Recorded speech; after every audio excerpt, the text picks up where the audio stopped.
It's interesting how life evolves, isn't it? You know, you go through one thing, you become a beekeeper, you become a YouTuber, you never know where you're going to end up. And now I've been approached by some local people that they want a beehive in their backyard. So now I've become a beehive hire-outer person. So our homeowners are trying to grow some exotic plants and they needed some bees because the bees are struggling here in the Riverland. They used to all live on the riverfront, but they had a bit of a struggle. So he looked into what would be the best idea and he approached me and said, can I just hire a beehive? So now we've got the Bush Bee Man's Wife hire service. And she was meant to be here in her pink suit, but we're here instead, so.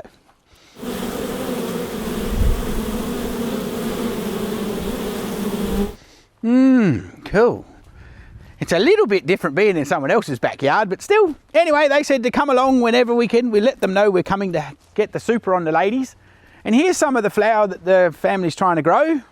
And of course, these beautiful, I don't even know what they are called, but I think they're dahlias. But anyway, these beautiful flowers need some pollination and the ladies are enjoying them. So I'm thinking I'm going to hit him up for some seeds and plant some more of these myself.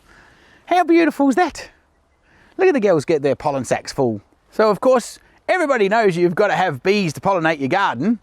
So if you're a vegetable grower and you're having a bit of a struggle, you should hit up my wife for a beehive. If you're a flower grower and you want to get some beautiful, just watch the ladies work their magic, it's another good reason to ring up. I think somewhere amongst this video there'll be a clicking thing that you can actually email my dear lovely wife. And you never know, you could have a Bush Bee Man beehive in your backyard as long as you're not in, probably if you're not in Los Angeles, that could get weird. Mind you, if you're going to sponsor my airfare, hell, you never know.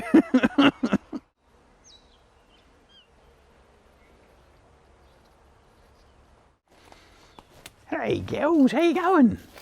Well, they look happy. Goodness gracious, they're busy little critters. We're here to give the ladies a super because, you know, they're going so well, they're running out of room. Oh, just as a footnote too, I probably won't get to Los Angeles, so I think we're just going to start in South Australia. So if you happen to be within 3 hours, well, Adelaide is kind of cool.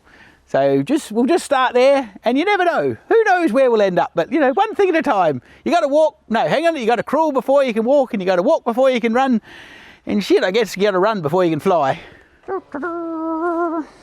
This isn't the usual place you go for a bee, but anyway, this is the thing when you're in someone's backyard. Getting the honey out will be interesting, won't it? Oh my gosh, girls. Part of me wonders whether that'll be a good option. Oh, lordy, lordy, lordy. I've still got the lovely wife smoker. John's concerned. He says he'll never make it back to her, but I swear after today, honey, I'm going to put it back in your smoker pot.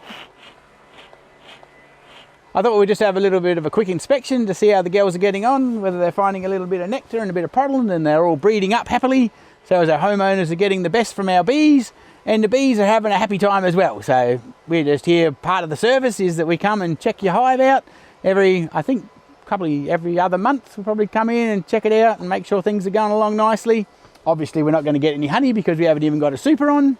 But going forward, well, you'll get, if you're actually part of this show, you'll get some of the honey that you grew in your yard. How crazy is that for a good idea? And what's more, you don't even have to do anything. This particular owner is keen on the idea because he's not sure whether he's going to sell up and move in another year or so, and he was figuring if he had a blooming permanent beehive here, how's he going to move it? And he didn't have to go out and buy a suit, and he didn't have to go out and buy a smoker, and he didn't have to, because he did the numbers on, he thought about buying a flow hive, which is around about $1,200 investment, plus you've got to find $200 for the bees, plus you've got to actually get a suit. Well, there's another $300 or $400 and some gloves and a smoker, and I think he worked out that he was up for a couple of grand to have one box in his yard, and he thought, true for neck, that's a lot of flowers he's got to sell. So, hence, we're here to save him some money and some work. And what's more, he can just go about his life and do his thing.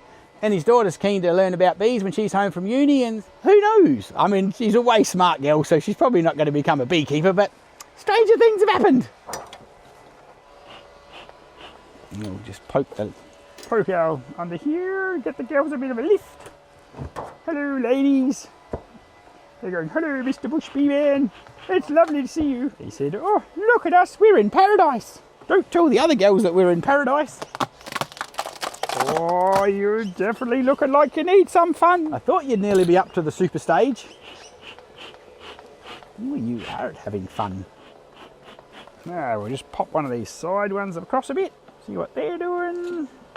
Oh, there's some honey in there. Hi, chicks. Wow. Ooh, happy days. Shake, we'll just pop it in the lid for a minute, since we didn't bring our hive hanger. A little bit more, just another honey frame. And here comes some brood. Look at you go. Yo, good lass. Look at that. Look at that. She's laying up very nicely. And she's hatched out a bit this side, so that's good. And they're all looking pretty happy. We're not going to, if you were doing a super duper inspection, you shake all the, if we find anything that's a bit odd, we'll shake the bees off and have a really close look at the brood. But this is just a bit of a go through, just to judge where we're up to.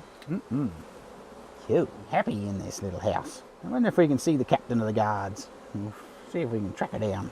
It depends. Some queens just are not keen on you looking at them. They're maybe a bit shy. You know, perhaps she's just come out of the royal chamber and said, "Oh, I'm not ready to be seen by you humans." It does make you wonder what the bees would say if they could talk to you, doesn't it? I hope these girls would say, "Thank you very much for us to be here. This is very nice. We're enjoying it." One of the other reasons that we've ended up doing this as a project is because the actual wild bees are all around here earlier. There used to be heaps and heaps of wild bees, but they've died off due to, like, I don't know, I exactly don't know what happened, but I think from massive heat in the gum trees that they were in, or maybe from the lack of water supply, or perhaps the council blooming sprayed them. I don't really know, but they were in short supply, so that's the other reason why we were looking at getting some bees. So we're helping the gardener, helping the bees, and helping you. Hell, it's a win-win situation.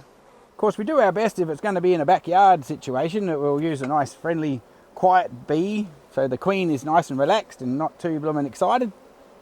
And if she is a little bit of an excited queen and causing a problem, we'll just bring a new queen and replace her, and everybody will be happy and relaxed. Oh, wow, she is doing really well. That's looking really good, John. Not that I've seen her, but wow, look at that. Not even any chalk brood in here, which is cool. Well, they're looking pretty good to me. I reckon they're up for a super. So we'll just pop everybody back together. Just nice and chilled out. That'll make everybody feel good. You're doing a good job. Now we're going to give you some more room so you don't explode. Otherwise, you'll be like, "Boy, heck, where are we going to put all this honey? We don't know where we're going to put everything." Right, so we brought ourselves a little queen excluder, so we're going to pop that on just to keep the queen downstairs. We'd be probably being a little ambitious down here in Oz that we'll get a blooming harvest of honey, but at least we're going to give them some more room to do some storage. The important thing with putting a super on, even if you're not really hoping to get a honey harvest, at least they can store the honey up there and it gives them more places to lay their babies. Because as clever as they are, they can't actually put blooming their larvae and honey in the same cell. I mean, you know, there's only just so much smartness the bees can have.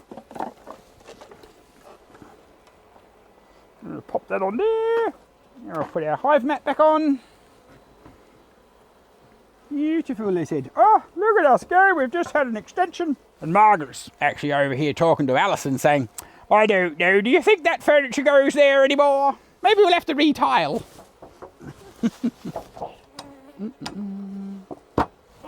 There we go. The girls have got some more room to expand. And they look nice and happy, nice and healthy. Oh, I'm guessing that you probably should have a little card we can slip in the door. The Bush Bee Man's been here. But anyway, we haven't got to that point yet, but that's a thought. We should do that.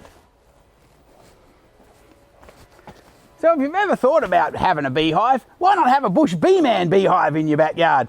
If you go on the website, have a little look around, click on the link that says Bush Bee Man Backyard Bees, you never know, we could turn up at your house. You might not get honey the first weekend, but you will get some.